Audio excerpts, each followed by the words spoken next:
Olá família, tudo bem? Viagem chegando ao fim e eu quero trazer para vocês quais foram os erros que a gente cometeu na nossa viagem com o motorhome, com o RV, para que você que está planejando fazer uma viagem de motorhome não cometa e faça um planejamento melhor do que o que eu fiz. Então, fica no vídeo até o final e roda a vinheta da nossa Skate Trip Califórnia.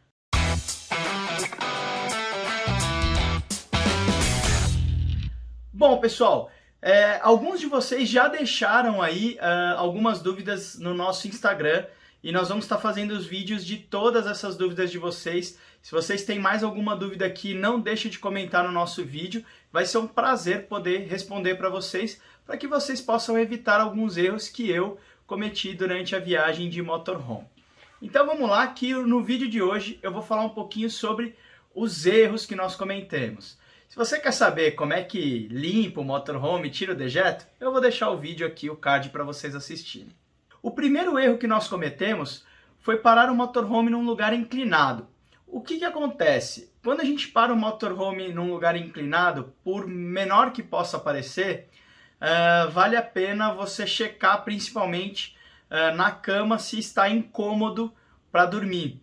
Se você vai ficar deslizando para um lado, se as coisas param certinho em cima da mesa. Em uma das paradas que nós fizemos, nós acabamos parando o motorhome de uma maneira inclinada, o que ficou muito desagradável para dormir. Eu acabei percebendo bem na hora que eu estava quase pegando no sono e depois para tomar banho acabou ficando a água toda para um canto, e era o lado oposto do ralo. Então isso foi algo que não foi muito agradável. Então toda vez que vocês forem estacionar o motorhome, já dá aquela verificada no local se não está inclinado. Bom pessoal, outro ponto que foi um pouquinho desagradável foi ter parado perto da rodovia.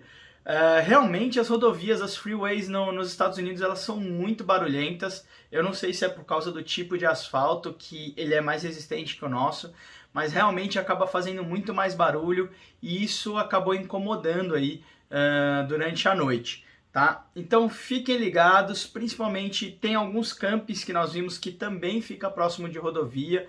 Dá uma olhada nos reviews dos campings para ver se vocês não veem esse problema ou reclamação que as pessoas colocam. Vale sempre consultar no Google Maps o lugar que vocês vão parar. Outro ponto que vale a pena vocês pensarem e checarem mais de uma vez, pessoal, é se a sua viagem está sendo planejada numa data que tem algo comemorativo no país ou no local que vocês desejam viajar de motorhome. Eu confesso para vocês que eu tentei tomar cuidado, mas mesmo assim caí numa cilada que eu esqueci do Spring Break, que era exatamente as 2 semanas que nós estaríamos na Califórnia. São datas que eu percebi que os americanos gostam de viajar com os seus motorhomes. E com isso peguei os campings lotados e tive problema também para efetuar reserva, tá? Então, chequem bastante isso. Eu confesso para vocês que tomei um cuidado maior, principalmente com temperatura, porque eu não gosto de andar de skate de calça, eu gosto de andar de bermuda. Então eu fiquei muito preocupado com isso e talvez esqueci um pouquinho de verificar novamente se tinha alguma data comemorativa durante o meu período. Ainda em relação às datas comemorativas, pessoal, o que aconteceu? Nós pegamos alguns campings cheios e acabavam só aceitando membros. Então fica uma outra dica aí para vocês, tá? Eles dão prioridade para quem é membro, principalmente nos parques estaduais. Eu vou falar um pouquinho sobre isso quando a gente falar de alguns acertos também, tá? Em relação a membros, pessoal, pelo que nós vimos, se a sua viagem contempla principalmente pernoitar em parques nacionais, o que sinceramente eu vou fazer numa próxima, porque eu acho que vale muito a pena e eu achei o clima desses lugares muito legais, muito bacana. É uma atmosfera realmente que eu acredito que você vivencia um pouco da experiência do RV, então eu recomendo que vocês pesquisem sobre isso, O valor para ser membro anual é aproximadamente de $200. E no caso de uma viagem de 11 noites, se fosse planejar as 11 noites para fazer paradas em parques estaduais, valeria muito a pena. Porque cada noite é entre $35 e $70. Então, se você pegar aí como um médio de $40, né?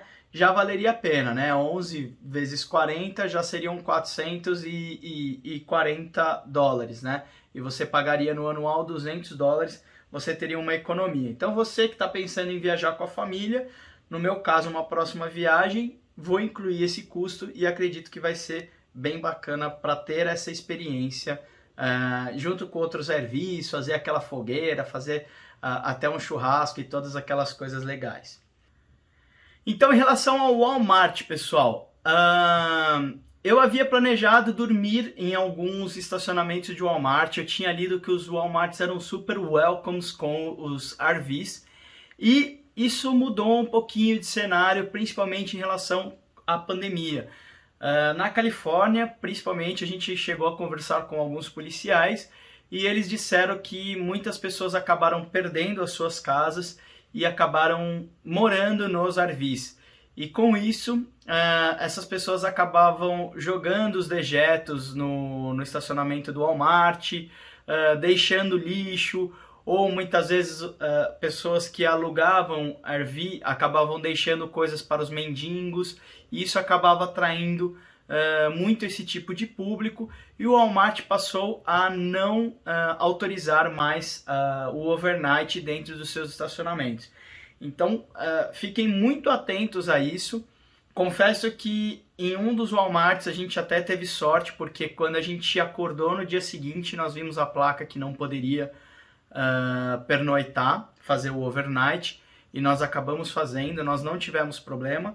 Mas nós tivemos problemas em 2 noites, onde uma era 9 horas da noite e o security do Walmart veio nos informar que não era permitido fazer overnight. Nós estávamos apenas fazendo compras, mas nós já estávamos com a intenção de pernoitar lá. Nós nos deslocamos para outro Walmart, 30 minutos dali, e aconteceu a mesma coisa, tá certo? Então, tomem cuidado aí, porque realmente não é muito fácil, principalmente na Califórnia, fazer overnight nas ruas ou até mesmo em estacionamentos públicos, né? Vocês vão ver muitos estacionamentos que falam que são proibidos de fazer o overnight. A gente começou a prestar mais atenção em relação a isso. Outra coisa que eu havia visto, vendo alguns vídeos sobre pessoas de motorhome, eles indicaram o aplicativo The Dirt. É o mesmo aplicativo que a própria Cruise America e a Cruise Canadá, eles indicam, onde mostram diversas opções de campings e locais. Porém, pessoal, eu caí no conto de que era super simples de fazer a reserva. O pessoal falava, eu não fiz com antecedência, deu tudo certo e tudo.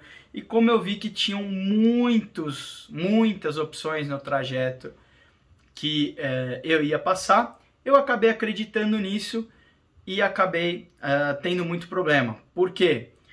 Chegava lá, estava cheio, tentava ligar, dava só a caixa postal, falando que por conta do Covid as caixas postais estavam lotadas. E, como eu falei para vocês, por conta do Spring Break, todos estavam muito cheios e aceitavam apenas membros. Então, isso acabou tendo uma certa dificuldade na minha viagem, que na verdade foi o maior perrengue, foi descobrirmos cada noite ou cada lugar que a gente ia dormir, nós tínhamos que pesquisar alguns locais. Bom, Marcelo, e quais foram os locais que vocês acharam para dormir? No caso público, que não gastaram muito, você tem alguma dica? Sim, tem alguns pontos em rodovias que se chamam Park Ride. Tem que tomar cuidado um pouquinho com esse nome, tá? Porque eu vou falar um pouquinho mais adiante. Mas que são paradas de caminhão. Nós paramos lá, foi super tranquilo, dormimos bem. O que incomodou em alguns deles foi realmente estar próximo de rodovia, em alguns casos. Em outros casos, nós até que passamos uma noite muito boa. Por que eu falo que tem que tomar cuidado? Porque Park and Ride, também significa que é um local, um estacionamento público, onde as pessoas param os seus carros para utilizar o transporte público, os metrôs, os trens. E nesses locais, alguns deles não é permitido fazer o overnight. em Venice Beach, nos bolsões, também não é mais permitido fazer overnight. Então, alguns estacionamentos públicos, como eu falei para vocês, não está mais aceitando fazer o overnight. Então tome muito cuidado, pesquisem, se vocês querem fazer algo com máxima segurança, planeja melhor aí um pouquinho. Eu havia planejado algumas noites em locais pagos e outras noites em lugares públicos. As noites que eu tinha planejado em lugares públicos, quase todas elas deram certo, exceto as que eu tinha planejado em relação ao Walmart. Tá certo, pessoal? E fica ligado que vai ter um vídeo também sobre custos e assim que sair o vídeo eu vou deixar o card aqui em cima para vocês. Espero que vocês tenham gostado do nosso conteúdo. Se gostou, se inscreve no nosso canal, deixa seu joinha, ativa o sininho de notificações para não perder nenhum vídeo que vai vir. Tá certo? E quer acompanhar a nossa Skate Trip Califórnia? Vou deixar aqui para vocês. Aqui tem todas as skate trips para vocês levarem seus filhos aqui nas pistas de São Paulo ou planejar uma viagem na Califórnia. Até a próxima!